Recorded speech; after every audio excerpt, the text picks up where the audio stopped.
Good morning, 6th class. Welcome you in your social science class. I hope you all are safe and fine at your homes. So, beta, as you know, we have completed chapter number 21 and 22 of civics. So, today we are going to start chapter number 3 of geography.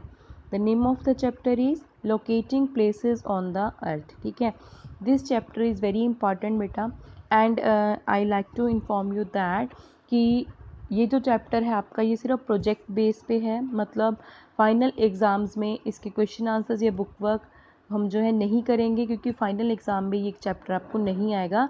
But इस chapter की knowledge होना बहुत ज़रूरी है, क्योंकि इस chapter के अंदर आपको समझ आएगा कि जो अर्थ के ऊपर है, ठीक है, जब अर्थ की रोटेशन रेवोल्यूशन होती है या रोटेशन होती है तो कैसे सीज़न ऑकर करते हैं, ठीक है, और कैसे कह सकते हैं कि टाइम डिसाइड किया जाता है। ठीक है, अब देखो कई कंट्रीज़ में रात होती है, कई कंट्रीज़ में उस टाइम पे ही दिन होता है, तो ये कैसे डिसाइड होता है सारी चीज़ें, तो वो सारी चीज़ें आप इस चैप्टर में देखोगे। ठीक है, इसलिए ये चैप्टर रीड करना बहुत ज़रूरी है। Let's start reading.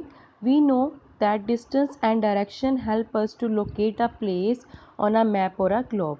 तो डिस्टेंस और जो डायरेक्शन है, जब हम एक मैप के ऊपर प्लेस करते हैं, ठीक है, तो वो हमें हेल्प करती है उसको रीड करने में। If we are at a new place, अगर हम कभी भी किसी नई जगह पे हैं तो हम कुछ we try to observe certain features of our surrounding, तो हम कोशिश करते हैं कि अपने आसपास के फीचर्स को देखें। ठीक है, these features such as a temple, a hill और a river help us locating in places. तो जो फीचर्स हैं, जैसे हम देख लेते हैं कि हम जहाँ खड़े हैं यहाँ पे मंदिर है, यहाँ पे कोई पहाड़ी है या नदी के पास है, तो ये सारी चीज़ें हमारी हेल्प करती हैं अपनी जो प्लेस है उसको लोकेट करने के लिए। These features are called the reference points। ठीक है, इन फीचर्स को रेफरेंस पॉइंट्स या फिर लैंडमार्क्स कहा जाता है।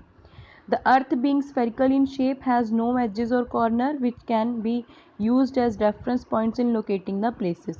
तो अर्थ जो है देख रहे हो आप, ठीक है, स्फेरिकल है, ठीक है, कोई किनारा नहीं है इसका, ठीक है, और कोई कॉर्नर नहीं है, ठीक है, और रेफरेंस पॉइंट्स के साथ ही हम इसके ऊपर जो प्लेसेस है वो लोकेट कर सकते हैं। However, the end point of the imaginary axis of the earth on which it rotates provides us two basic point of reference।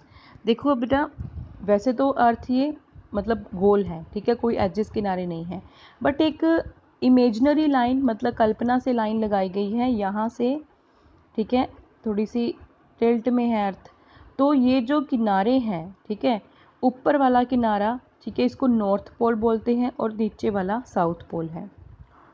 These end points of the Earth's axis are called, as I already told you, North Pole and South Pole. These are the fixed points on the Earth। तो अर्थ के ऊपर ये fix point है। The North Pole lies exactly below the Pole Star। तो जो north star है, ठीक है, पोल स्टार के पास ध्रुव तारा होता है ना, तो बिल्कुल यहाँ पे लाई करता है, इसको मतलब इंडिकेट करता है, and opposite to its south pole, और इसके ऑपोजिट क्या है, बिल्कुल साउथ पोल है। Using the two poles as basic reference an imaginary circle is drawn around the earth is midway between the two poles. तो इन्हीं दो इमेजिनरी लाइन्स को देखते हुए, ठीक है, अर्थ के दोनों पोल्स को डिवाइड किया जाता है, मिडवे लाइन बनाई जाती है।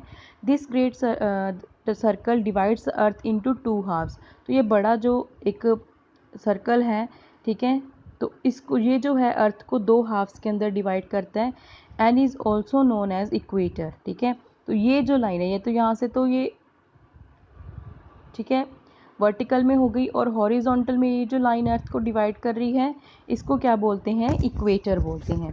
या the half portion of the earth to the north of the equator is called northern sphere. तो ये जो ऊपर वाला हाफ यहाँ से ये हो गया नॉर्दर्न हेमिस्फीयर, और ये जो नीचे वाला पार्ट है साउथ की तरफ पे अर्थ का इक्वेटर के नीचे, वो हो गया आपका southern hemisphere. Clear? And a perpendicular line from any of the poles to the equator makes an angle of 19 degree. तो ये जो यहाँ से इक्वेटर से यहाँ तक की ये जो लाइंस हैं, ये कौन से कौन बनाते हैं, 90 डिग्री की। ठीक है, सीधा होता है बिल्कुल ये, और 90 डिग्री का एंगल बनाते हैं। Thus the north pole is at 90 degree north and south pole is at 90 degree south. तो ऐसे इनको लिखा जाता है। नेक्स्ट हम देख रहे हैं लैटिट्यूड्स क्या होते हैं। ठीक है, horizontal lines drawn on a globe और a map are called lines of latitudes. ये जो हॉरिजॉन्टल लाइन है, ठीक है, ये जो लाइंस ड्रॉ की गई हैं इनको बोलते हैं, जो लेटमी लाइंस हैं उनको क्या बोलते हैं, हॉरिजॉन्टल लाइंस को lines of latitude.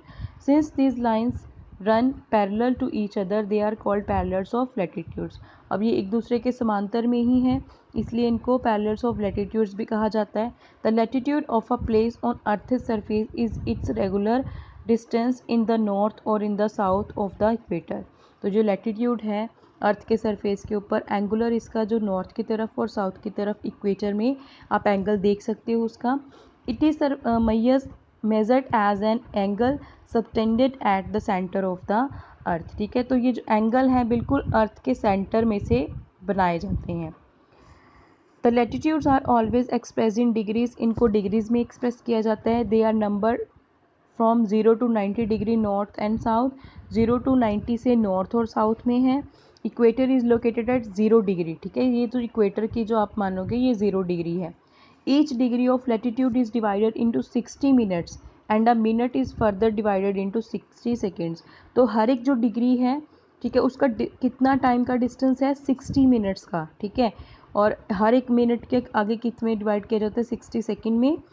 Suppose the latitude of a place is 8 degree 4 minutes 25 seconds. We can express it 8 degree 4 minute 25 seconds. तो इस तरह से हम टाइम को, मतलब एक जो है लैटिट्यूड के ऊपर अगर हम डिग्रीज़ को डिफ़ाइन करना चाहें तो इस तरह से कर सकते हैं। क्लियर? बाकी आगे जो है वीडियोज़ में आपको समझ आएगा कि मेन पार्ट हमारा कौन सा है और कैसे हमने कंट्रीज़ के टाइम को जज करना है। Okay, so this is sufficient for today.